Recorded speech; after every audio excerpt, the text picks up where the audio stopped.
Welcome to a lesson with Dr. Powell. Let's look at an example of using antiderivatives.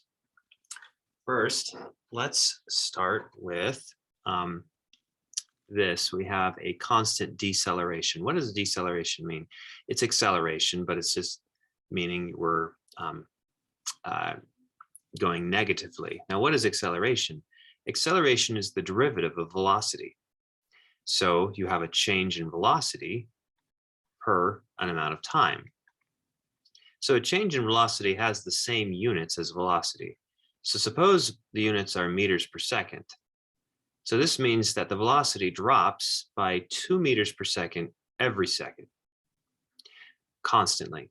So that means maybe if we're at 6 meters per second as our velocity, 1 second later, we'll be at 4 meters per second as our velocity. And after another second, we'll be 2 meters per second.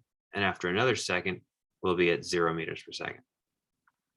So if we were at 6 meters per second, for starters, it would have taken us 1, 2, 3 seconds to get down to 0.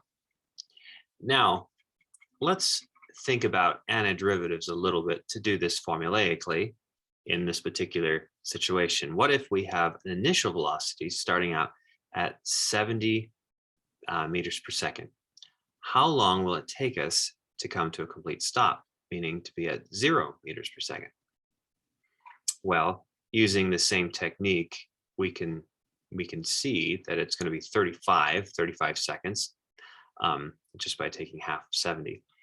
But let's work through that process to see.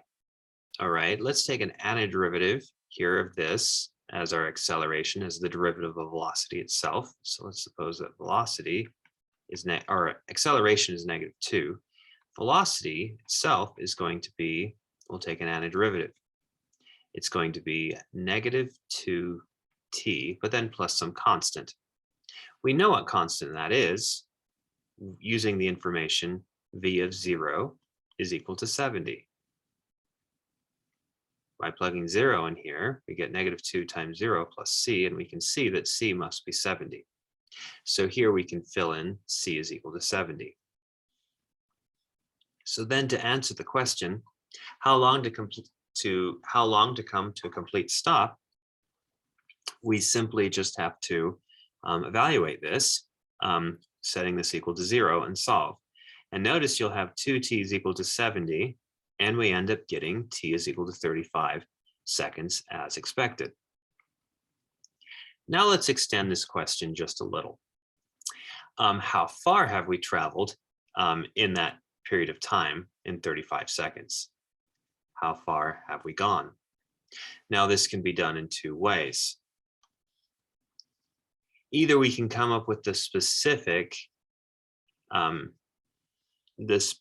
antiderivative function that we want, or we can just say, well, we're looking for change in that antiderivative function, which is the change in position. Position is just simply the antiderivative of velocity. We have the velocity function right here. So to find the displacement and the change of it, we could just use a definite integral, and where we're going from 0 up to 35 seconds. Okay, so we could just compute this, and that would be fine. That's one way of doing it. Another way of doing it is to find the specific position function, which we can do by taking an antiderivative here. So antiderivative of t is t squared over 2 multiplied by -2 just becomes negative t squared. Then here we have plus 70t, and we know I have a plus c.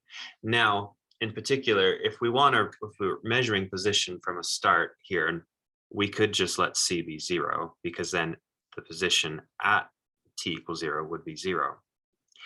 So that would be perfectly fine to do. We could do that. And so then our position function is this -t squared plus 70t.